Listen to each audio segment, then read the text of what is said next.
Hello ladies and gentlemen, and welcome to a new episode of Eve Echoes. Tonight on the show we're going to be comparing the 4 carriers that have been added this week in the capital ship testing event.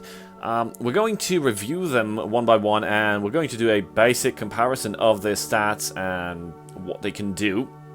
I won't do any fittings as of now. Most likely the carriers along with the dreadnoughts will receive some updates in terms of balance after the capital ships testing event will end.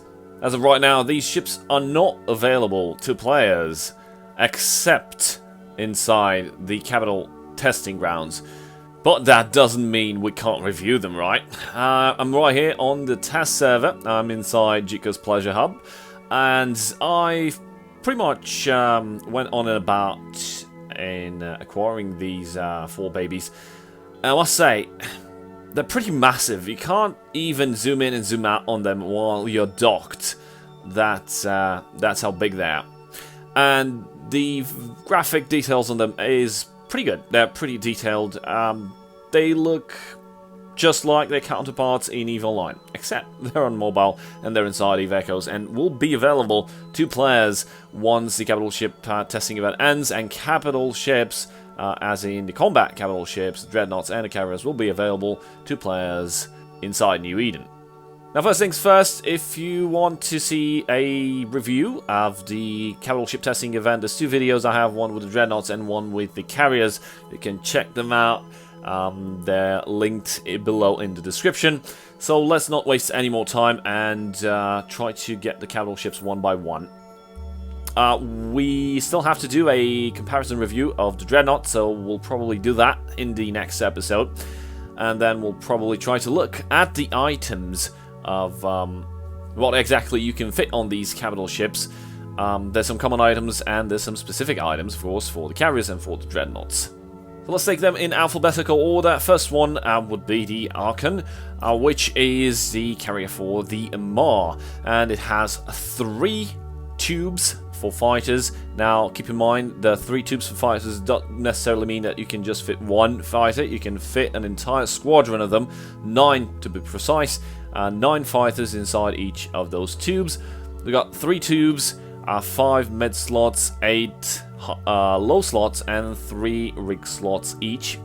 Roll bonus 400% toasted link activation time, jump drive available, can fit command burst, 100% command burst effective range, 5% light fighter turret optimal range, 4% armor resistance. This is per carrot command bonus, and +1 armor command burst strength. There's too many bursts in there. Also, armored command burst activation time. Oh, it's the same bonus as the 1% applying to both of these stats, I think.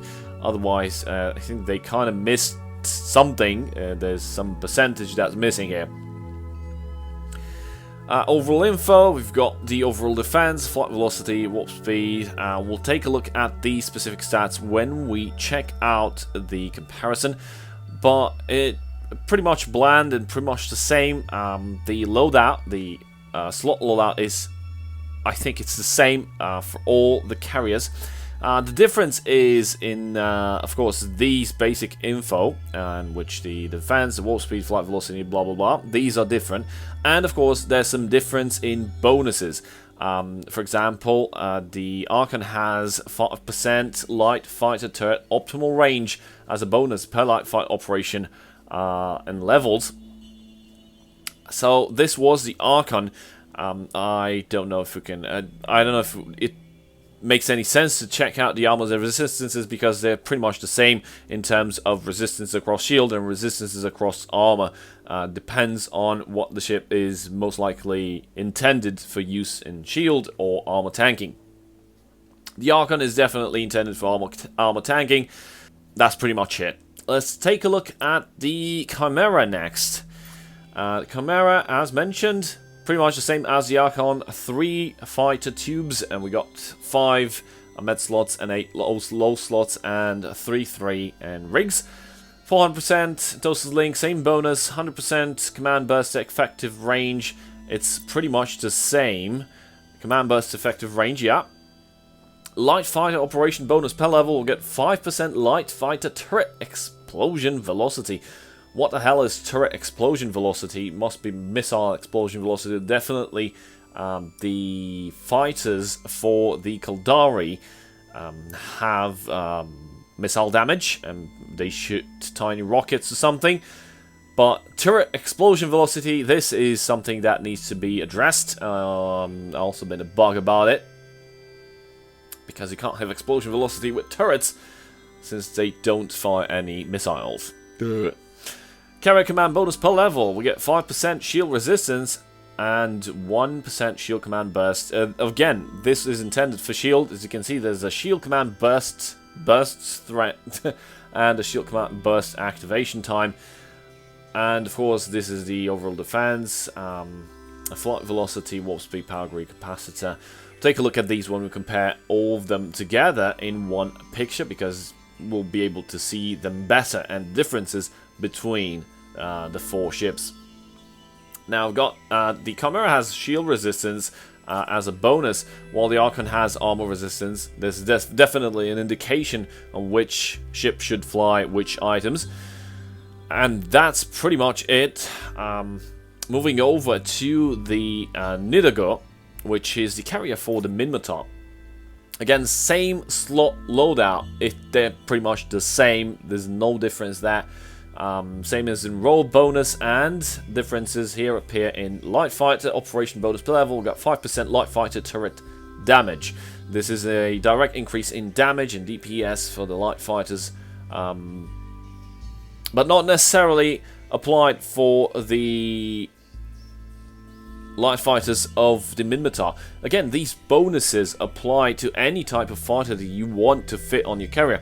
So this bonus right here is pretty much questionable. What does it mean, light fighter turret explosion velocity? Turret explosion, like the turrets explode themselves on the fighters? Yeah, still a bit creepy on that. I'll try to contact the devs. Carrier command bonus per level. The Nidago has a 5% light fighter flight velocity, so the fighters fitted on the Nidago will be faster, even without the micro warp drive speed array for the fighters. They'll have a significant speed increase, especially if this carrier command bonus, carrier command skill level will be in level 5. You also get the shield command burst strength, so this means that the Nidago is also a shield bearer, or the shield command burst basically gives a boost to the fleet members in terms of shield. But it's also an indication that the Nidago is mostly intended for wielding shield items and not armor. Moving over to the last carrier, which is the Thanatos, which is the carrier for the Galente. Slot loadout the same, roll bonuses the same. We got light fighter operation per level. We get 5% light fighter turret damage, and in carrier command bonus per level, we'll get 5% light fighter effective hit points. Also, we have the 1% armor command burst strength, and the armor command burst activation time. That 1% bonus is the same across all the carriers. The only thing that's different is it's either shield or armor. So we have 2 carriers intended for armor usage, which is the Thanatos and the Archon, and 2 intended for shield usage, which is Chimera and, of course, the Nidago. So these are the basic stats of the 4 carriers put together. We have the overall defense. Well, it seems like the Archon has pretty much the biggest overall defense, with the Nidago coming in 2nd place, and the Thanatos in 3rd, and the Chimera last. Flight velocity, the biggest speed is in Nidago because, well, Minotaur ships, duct tape and wire put together and holding the ship together. I swear, the Minotaur ships are similar in nature to how Orc ships in Warhammer 40k universe. They just hold together out of sheer will. Next we have the warp speed, which is the same across all carriers. Power grid output is a tad different. We see a difference in the Archon having the biggest power grid output, in 2nd place with the Chimera, 3rd place the Thanatos, and the last place is the Nidago. So I'm guessing we may face some fitting challenges, but I don't know. We'll have to see how many items in there, actually, how big of a load the capital ships, the carrier items, represent in terms of power grid consumption, and make a big picture after we, I don't know, complete a fit and see exactly if there's anything left. Because if there's a lot left, then I don't think these stats actually mean anything. If you have like half of your power grid still available and you pretty much filled your slots with all that you could find, what is the purpose of the stat? I mean, honestly, either do lower and make it challenging for players to fit the ships, or if you just like spit some numbers out here and you can just complete your fit and still have leftovers, then I don't see the point. Moving over to capacitors, seems like the capacitor for the Nidaga is the best one, has the biggest capacity. Coming in second place is the Chimera, followed by the Archon and the Thanatos in last place. The cargo hold capacity, well, this is a different story. We have the 875 cubic meters on the Thanatos, followed by the Chimera in second place, Nidaga in third place, and the Archon in last place with just 825 cubic meters. The values are pretty close to one another, I'd say. But it's pretty weird that you have the cargo hold capacity. It's so small. I mean, there's smaller ships like the Immorpg that can hold more cargo than the carrier. I mean, physics, come on, man, what the fuck? These ships are so big and massive, and you're telling me they can't fit a damn Ferrari inside their cargo hold. Moving over to the next item on the list, which is the source radius, and this is pretty much the attribute that determines how easy it is for somebody to scan you down. So the source radius is just ginormous. And we have this biggest source radius for the Chimera, which is 2370 meters. In second place we have the Thanatos, third place we have the Archon, and the fourth place we have the Nidaga. I don't think these matter at all. You might just say like they're scannable by everyone, because then these numbers are so big, there's actually no scanning equipment that has a minimum scan radius bigger than 2000 meters. Let's be serious. Most of these scanners have like 150, 200 meters, so just by default with bare minimum skills you can just scan the carriers down. And moving over to the last and final item on the list, we got the fuel tank capacity, which is the same across all carriers. I've seen a lot of folks in Reddit and in Facebook groups and on Discord asking themselves, where are the special storages? Do they have such things? Well, let's see. Well, I'm right inside the Archon right now, and I don't know. There's a secret panel here. Let's see in the description. No, not this one. There was another secret panel, which should be at the basic info. Oh no, they don't have one. Why would they do that? Most of the ships have this information box right here. If you click on the basic info, there's a 3-dot menu and it opens this panel. The carriers don't have one yet. So we can't see any additional information in regards to the stats and what exactly can they have in terms of cargo hold capacity, extra holds, but we can check the ship themselves. We only have the Archon, and this is the cargo hold, and we have the fuel tank, and we have the fighter bay, and that's it. There's no additional storage. You can't haul ships with this. They're not intended for logistical use, and also I was a bit disappointed. Let me tell you about the story of carriers being introduced in EVE Online. Well, I've mentioned in my previous video that the login screen has changed for EVE Echoes, and it's a red moon, and it's an homage to the Red Moon Rising expansion of EVE Online, which pretty much introduced capital ships in New Eden inside EVE Online universe, of course. Now, when the capital ships were introduced, we had the Dreadnoughts and we had the carriers, and the Dreadnoughts were pretty much siege weapons, and they had the siege module, and the carriers, where they were like a jack of all trades, if you want to call them that way. They had a triage mode, which they could enter and benefit from insane amount of cap recharge, and don't remember exactly if they also had some bonuses on logistics, like shield transfers and stuff, but the carriers, when they were introduced, they fulfilled the logistical role of capital warfare. The dreadnoughts had the siege and the damage, and the carriers could defend themselves using drones, provide support, and by going into triage mode, they could rep themselves and rep the fleet. And that was the purpose of them.